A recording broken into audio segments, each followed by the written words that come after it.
Welcome to the Resistbot Podcast, hosted by me, Melanie Dion. Join me this week and every week as I chat with the advocates and activists in your neighborhood at the intersection where policy meets people. Now, let's start the show. Once again, welcome back to the Resistbot Podcast. I'm your friendly neighborhood host, Melanie Dion, and I hope that you are having a fantastic week. Some topics that we discuss are just evergreen, and the behavior or misbehavior of the police is one of those topics. Social media gave organizers the ability to not only capture what was happening to them on the ground, but it gave them the ability to capture it in real time so that there was no denying what they were experiencing. Now, in a just and fair world, that information should have turned the whole thing around.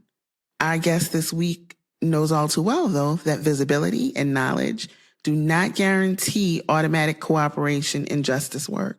We talked about those challenges, both personal and professional, and how despite those challenges, the work must continue.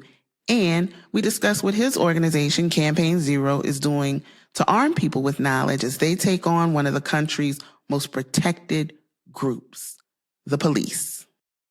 Today, it is my pleasure to be here with the executive director of Campaign Zero, DeRay McKesson. Hi, DeRay. Hey, it is an honor to be here. I feel like I'm a first-time caller, long-time listener, whatever they say.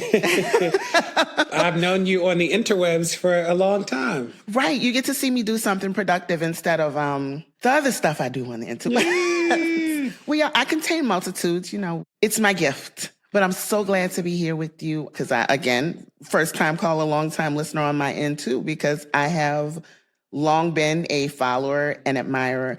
And so I'm really glad to sit down with you and talk to you because we talk to so many people in varying points of their organizer journey. I wanted to talk to you. I like to talk about where you started and how you got to where you are. So let's go back. Baby DeRay, Baltimore youth organizer. We learn things, we hear things, we see things as teens, and, we do different things with it. Sometimes we just realize, we think this is what it is, and sometimes we rebel. What pushed you to take action?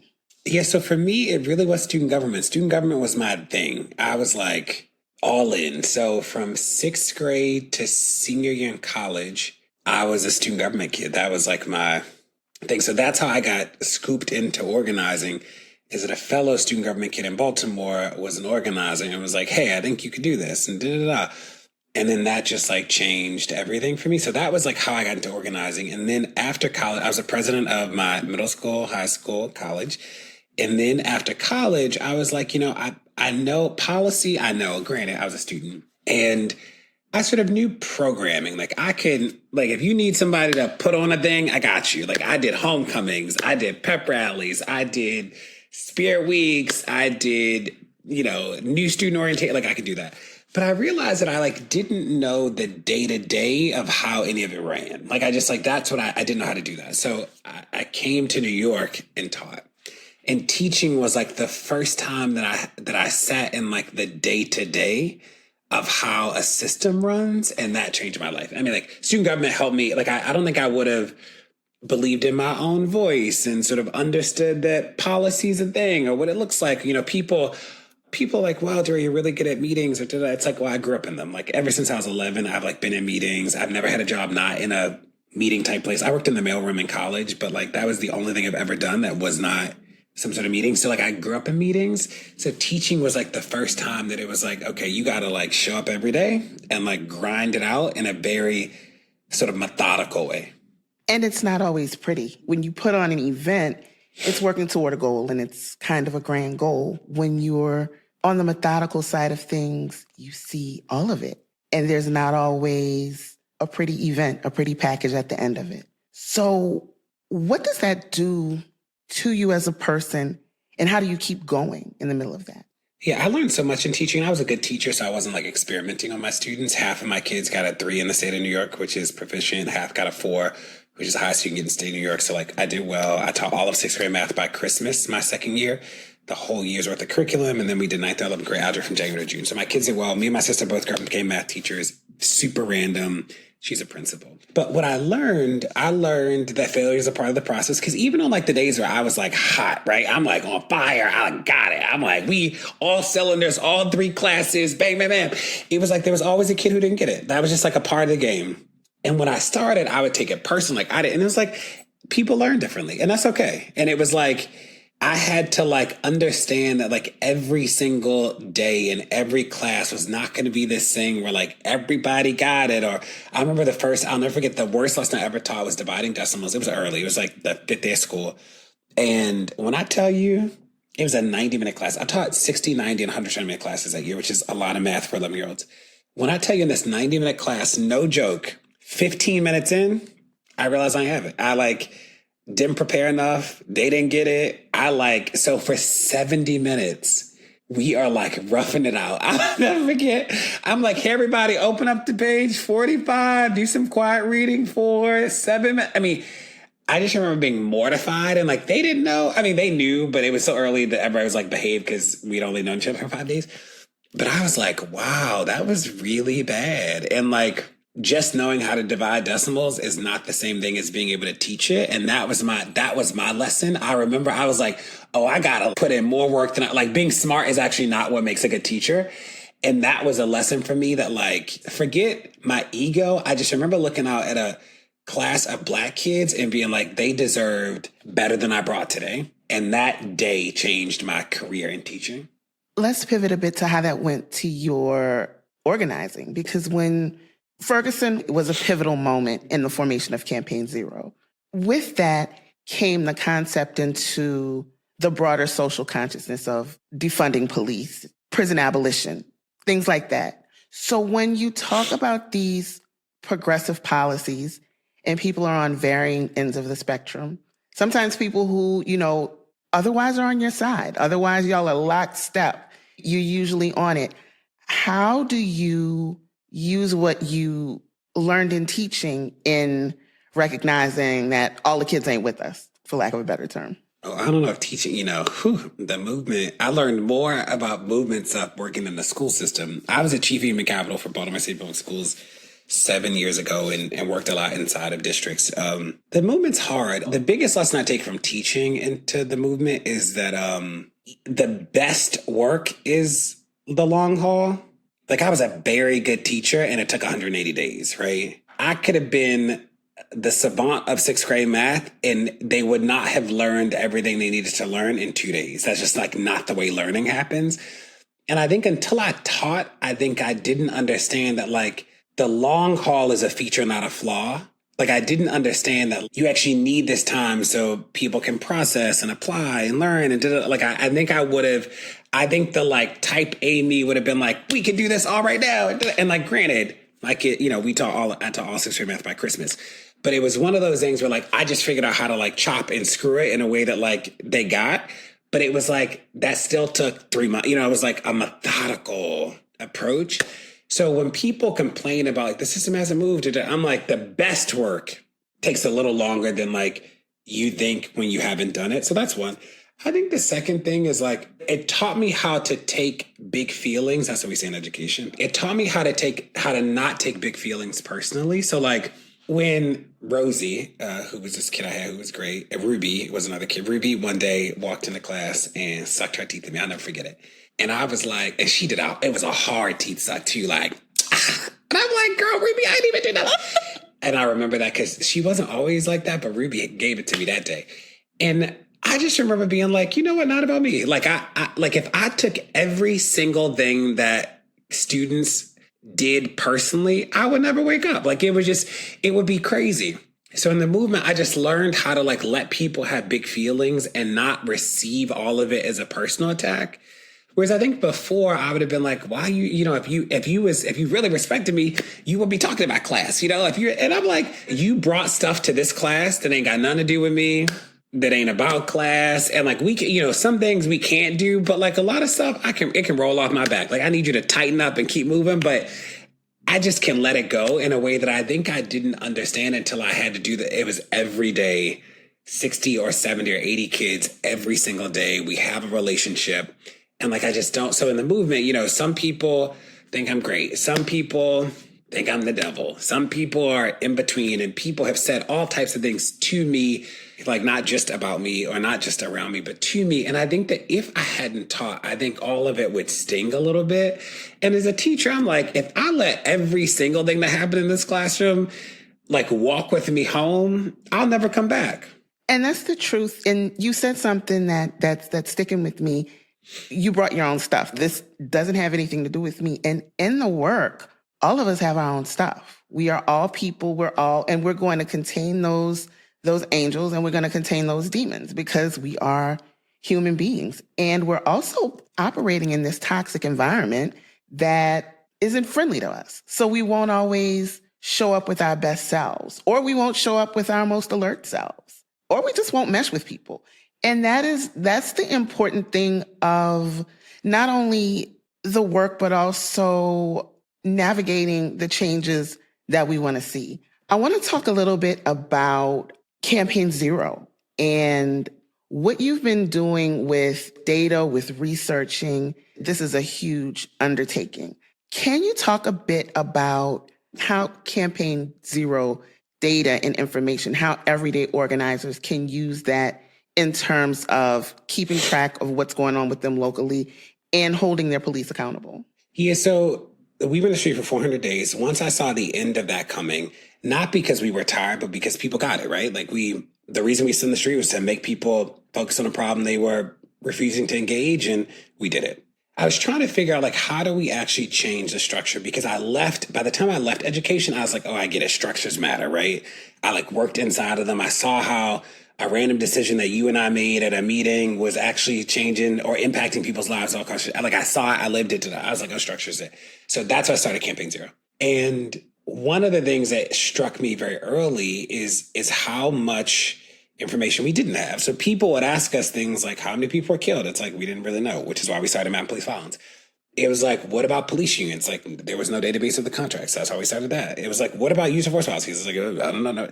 You know, there were all these things that people would talk about, and we just didn't know. And one of the things I've been zooming all the way out is like, in movement work, I think that people, when they talk about the work, they really talk about like California and New York. So if you ask somebody about solitary confinement, they'll be like, California and New York are 2 of 50 states, right? Like, what is an analysis of solitary confinement? All the states, no clue, right? Like, what is 3 strikes laws? Tell me all the 3 strikes. Like, they don't exist.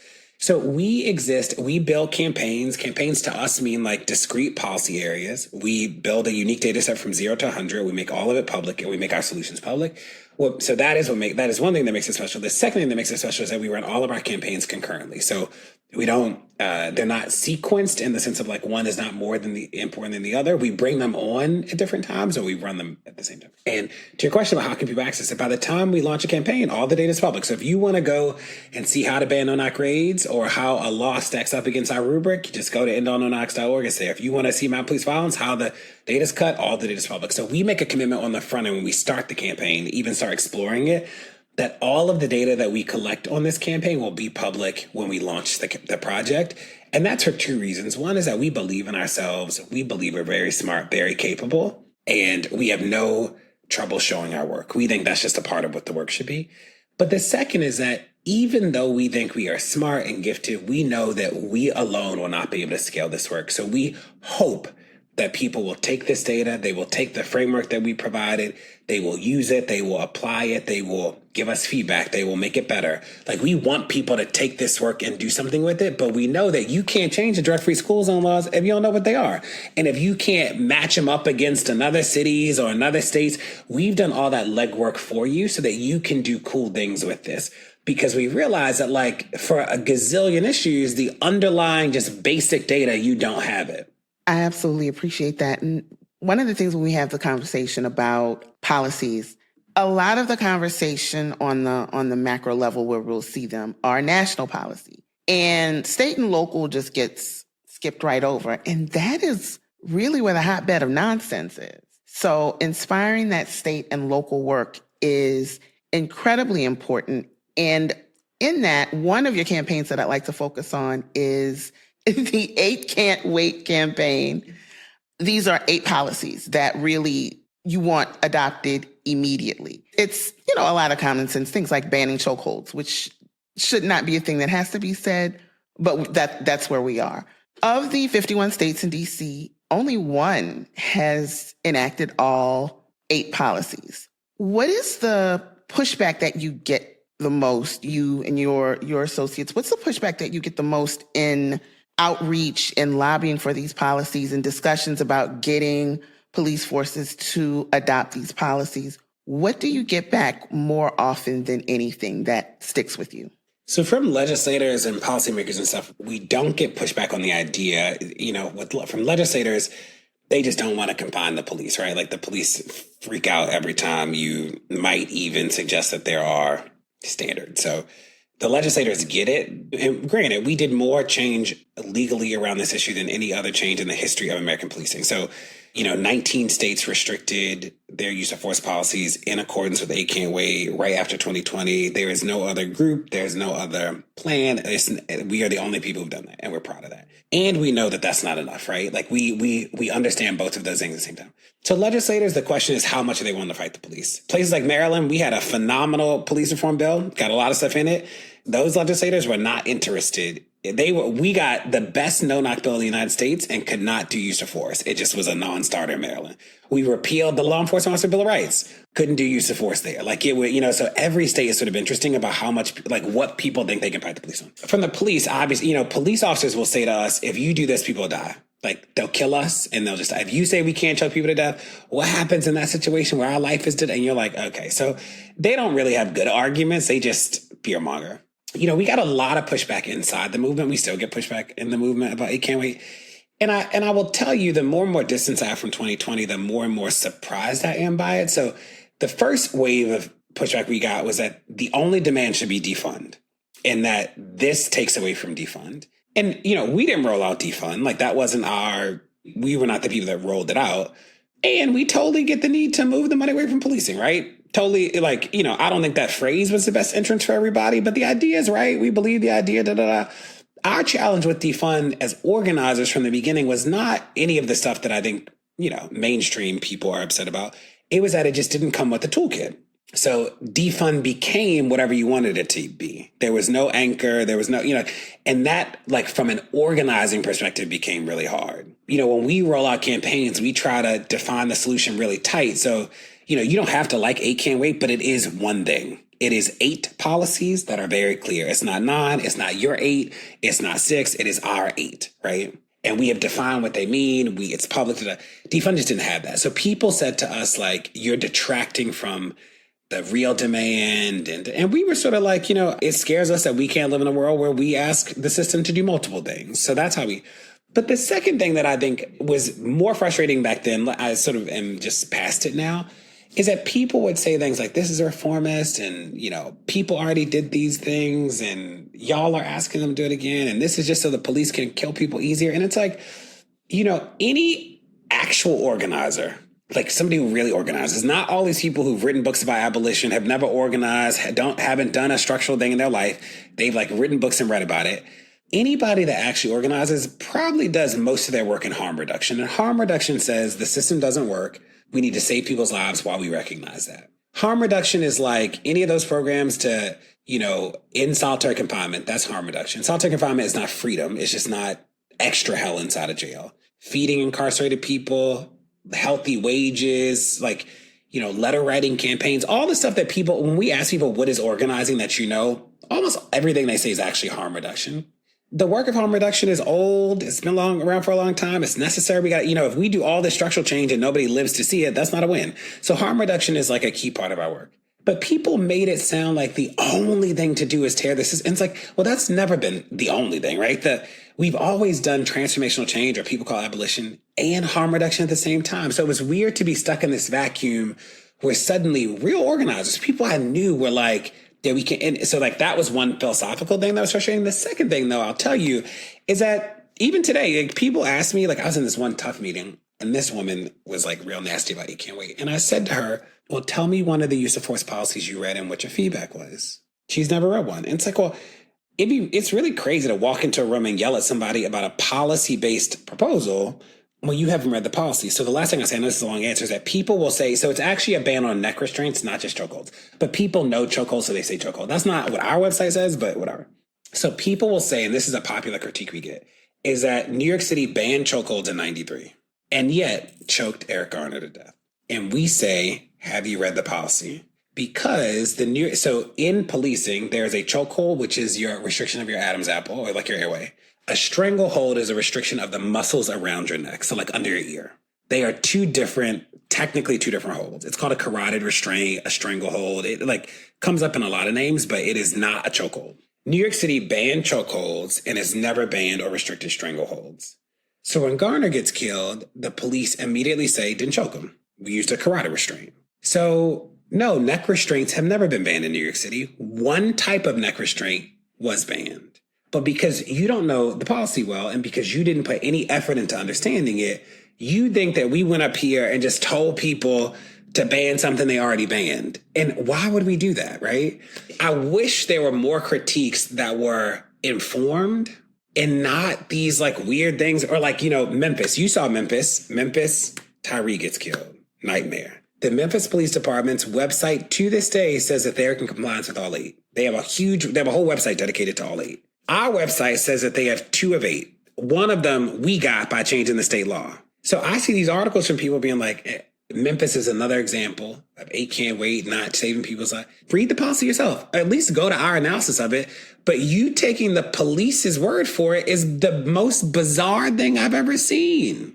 I would imagine that has to be an incredibly frustrating part of it, because police have access, police have media access. And when the person that you are at odds with, the person that you're disagreeing with on opposite ends of it, is the only person debunking you, it has to weigh differently. It has to resonate differently. And I think part of the issue is that people are fatigued because there is so much in so many places, and it sows confusion and makes the work much more difficult. And yet that doesn't stop you, because there's a Campaign Zero fellowship that is going into its 3rd year. The deadline has already passed, but can you give a little snapshot of the objective of the fellowship and what the cohort can kind of look forward to? And whether it's, future members of the cohort, future hopefuls. Yeah. So I love the fellowship, and it stresses me out because we had 300 applicants and we have like 6 positions. It's like we never know how many people can get excited about it. But the fellowship is, we consider ourselves flat in the work. Like we have a flat workplace in terms of work itself. So we have a lot of structure in terms of decision making, but in terms of work, everybody we hire, we expect to contribute meaningfully. We don't have any roles that are like stapling all day or something like that. So with the fellowship, we wanted to figure out how to create an entrance for people to do high quality, impactful policy work on a shortened time frame. So like you might be a college student, and how do we have you enter into this work? How do we teach you how to do it? How do we learn from you too? That's what we wanted to create, because we looked around and, and we will say, we run 35 campaigns concurrently. We're in a lot of rooms about a lot of issues, super different topics. And I'll tell you, we are not alongside a lot of activists around policy. We're alongside a lot of activists around the mobilizing and getting the word out and the awareness. And when it comes time to write the bill, to fight about these nuances around policy, to make compromises or not make compromises, we just aren't around enough activists who are skilled in the content enough to be able to be there all the way through. So not only at the mobilizing, not the way, but to be there all the way through. And we wanted to create a pipeline to start that work. That's incredible. They're not always training wheels. A lot of people just kind of get jumped in, for lack of a better term. I mean, just the people that I've interviewed, it's been so many people who I saw this and I had to do something. So this is absolutely incredible. From the standpoint of volunteers, because it takes a lot of people to make this work go forward, where can volunteers go? And I know you mentioned policy. Are there other specific skills that you look for in volunteers? Yeah, so we're trying to figure out the volunteer pipeline a little better than we have so far. I don't think anybody's nailed it. So we're trying to figure that out. So right now all the campaigns, if you care about one thing, you can go to the Campaigns on our site and sign up to volunteer. One of the things that we know is that people are really interested in one of two things. Some people understand policy, they get it already, whatever. They just want to figure out how to help out. Those people we're trying to figure out too. And then there are people who, no fault of their own, they just need to be a little closer to the work. They need to like see it, touch it, and then they're like, oh, this is crazy. You're like, yes, this is crazy. So we're trying to figure it out. So I don't have a great answer. I'll come back on once we launch it. I won't tease it yet, but we are working on something that we are proud of in its infancy. We're working on that. So we're working on something that I think will be dope. Phenomenal. When you completely figure out the volunteer thing, let me know that too, because we got you. We're going to need you as a partner. You know, I'm here to help. So in terms of help, how else can people support? Because as we all know, the work ain't free. Yeah, go to campaign0.org and donate. You know, we run on donations. It's what allows us to be intellectually curious and to be really rigorous in how we press legislatures and policymakers to change. You know, I think about some of the campaigns that we've done that have not been popular, certainly among the police and like, we just don't have to worry about, like, you can't call our funders because it doesn't matter, right? And those things that's really powerful. So $5, $20, all of it matters. All of it adds up. It all helps. The things that you don't think help absolutely help. It's astonishing how much we can do with just a little push. Thank you, first of all, for all of this. Thank you so much for the work you do. Thank you for sitting with me today. And before we go, do you want to leave our folks with a final word? Yeah, you know, we believe that we can win in this lifetime. That is our core belief, that we are not just interested in moving the needle. It's not about, you know, tearing off one branch of the tree. We believe that we can win this lifetime. And we know that that means that the pace we do the work, the intensity we do it, the way we need rest, all of that changes if our vision says we do it in this lifetime. And we know that that's not everybody's way of doing the work. That's not what everybody believes. So we want to be in community with as many people who believe that we can win in this lifetime. That is not only what we deserve, but it's what is possible. And if you believe that, we'll always find a space for you to do meaningful work. If you don't believe that, there are a lot of other places who believe that we can change one thing, and you should go do something with those people. But if you believe that we can undo it all in this lifetime and want to be a part of that, there's always a home for you to work with us. Now, if you only believe in one thing, we love you too, want you to be free, but if you want to do work, this train is going to, you know, we have a roadmap of 110 campaigns. This train is going to 110. It's not a train going to 1 or going to 3. It's going to 110. I appreciate you so much. Cannot wait to have you back. Sorry it took this long, but I'm glad you're here. And I appreciate you. It has been fantastic. And I will talk to you next time. Thanks. See you later, darling. See you later. Yes. Campaign Zero is an absolutely incredible informational resource. I highly recommend going in and looking at it. Can't wait. Looking at those policies, looking at the states that both have implemented them, what policies they didn't implement, and look at the states that didn't implement anything at all. And use Resistbot. Text state to 50409 and reach out to those states that are not taking steps to protect people, and more often than not, protect Black people from police violence. I want to thank DeRay McKesson for joining us, and I want to thank the entire crew at Campaign Zero for keeping the rest of us informed. You can visit them over at campaign0.org to learn more and to find yourself in a little bit of an informational rabbit hole. I also want to give a special shout out to Kiana for making this interview happen. I appreciate you so much. Thank you a million times over. In the coming weeks, we're going to be talking more about policing, the push for civilian oversight, and we're going to turn our attention to Atlanta and dive into the problems of the ever problematic cop city. There are a few petitions on the bot that address police brutality, qualified immunity, etc. But we really do need fresh words because unfortunately, this is a topic that is ever evolving. So if you want to start a national petition, you can text the word Congress to 50409.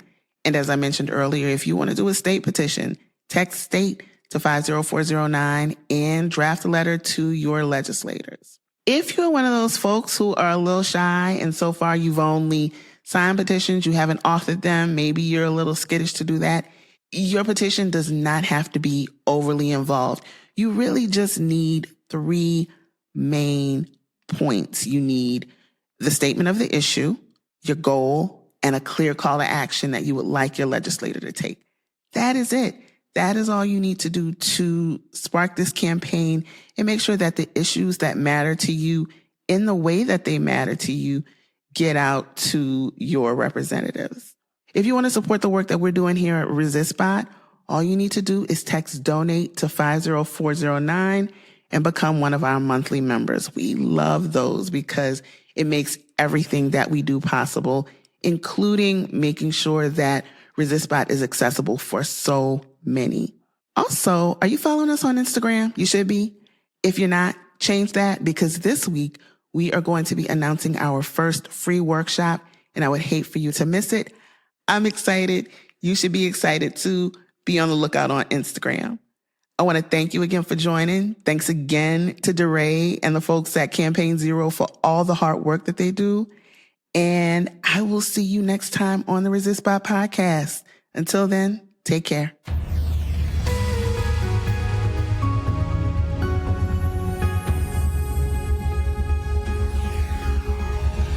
The Resistbot Podcast is a production of Resistbot Action Fund, a social welfare nonprofit organization. Resistbot is funded by monthly donors like you. Support Resistbot by texting donate to 50409. You can learn more and see a complete guide to using the service, a real-time list of trending petitions, learn how to organize your own pressure campaigns, or launch your own voter pledge drives at www.resist.bot. Thanks so much for joining, and we'll see you next week.